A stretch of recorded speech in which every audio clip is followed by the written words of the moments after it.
Magandang umaga, ngayon po ay araw ng Huwebes, July 11, 2024 at update po muli sa lagay ng ating panahon.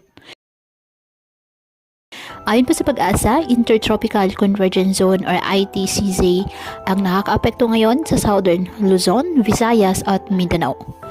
Samantala, isa pong sama ng panahon, shallow low pressure area ang nabuo po sa silangan ng Mindanao sa labas ng ating Philippine Area of Responsibility. Ayon sa forecast, inaasang papasok ito ng ating PAR, posible ngayong araw at kikilos ito papalapit sa silangang bahagi ng Visayas at sa Mindanao sa mga susunod na araw.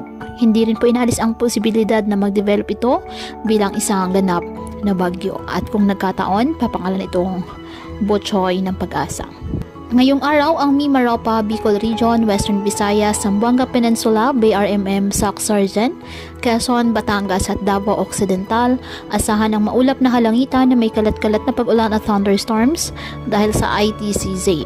Ang nalalabing bahagi ng Visayas at Mindanao, bahagyang maulap hanggang sa maulap na halangitan with isolated rain showers or thunderstorms dahil po sa ITCZ.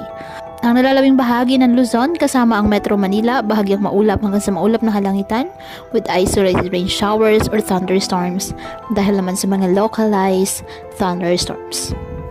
Kaya patuloy pa rin po natin na pinag-iingat ang ating mga kababayan sa banta po ng mga posibilidad ng pagbaha at pagguho ng lupa, lalo na kapag may malalakas na ulan. At ugaliin po na magdala palagi ng payong o kahit anong panangga sa ulan sa tuwing lalabas po ng ating mga tahanan. At yan po muna ang update sa lagay ng panahon ngayong araw. Muli patuloy po tayo na mag-ingat at palaging tandaan, God loves you. Stay safe and God bless.